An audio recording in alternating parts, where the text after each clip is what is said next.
I'm going to show you how to create a feather using chalk pastels. It's a really simple idea. These are just they're also known as soft pastels. They're just sort of lumps of chalk, which are really nice for drawing with. So I'm going to just draw a line across the middle of my page. They are quite hard to get thin lines with, so my trick is to try to be quite quick and delicate with them. I'm just doing a second line across here. So I'm going to start at the bottom. I'm going to work my way across the page doing little flicks like this, and I'm trying to create this sense of the featheriness of them. So little flicks across the page, sort of spreading them out so that they look like feathers.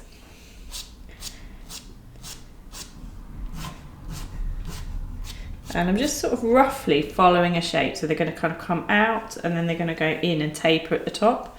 So we are going to need to sort of have a little think about that as we're doing it.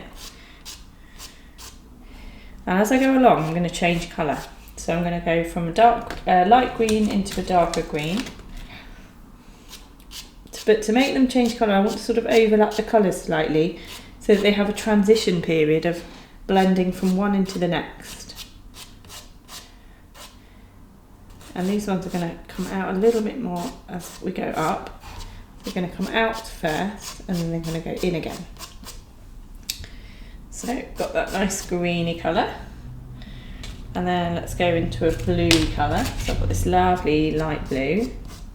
Again, I'm going to have a transition where I've got a little bit of crossover colour. But as I'm going further up the feather, I'm just going to take my colours a little bit thinner so that they're tapering in, getting smaller as we go up.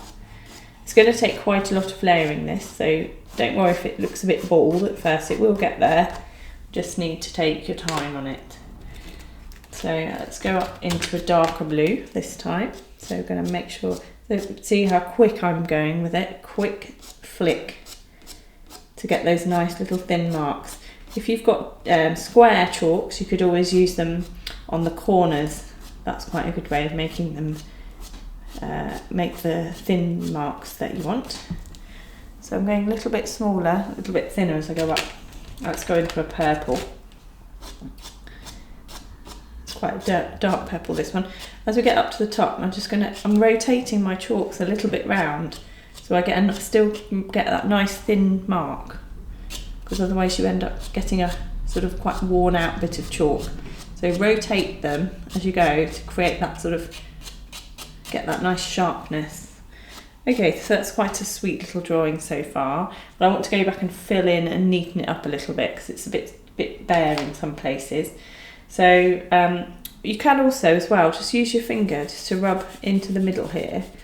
Just creates a little bit of a haze around the central line, which means that you can just sort of blend everything and smooth everything together a little bit more. So let's just come up here, let's fill a bit more in. So we're starting with the light green. Again, overlapping. And we can sort of remodel the shape a little bit to make it a bit neater.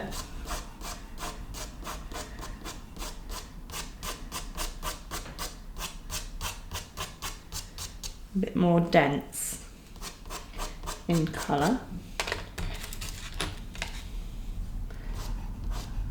Okay, let's do the same with this one. Flick, flick, flick, flick, flick. So a little bit more into the middle where the colours are a bit more dense and close together. Then going into the purple one, the blue one, sorry, blue. I'll even make my sort of central bit of the feather a little bit more colourful as well. And then I'm going to go into my final purpley bit and just tidy it up, neaten it up a little bit. So a really simple idea. You can do this with loads of different things. It doesn't have to be a feather. That graduated shading as you go along.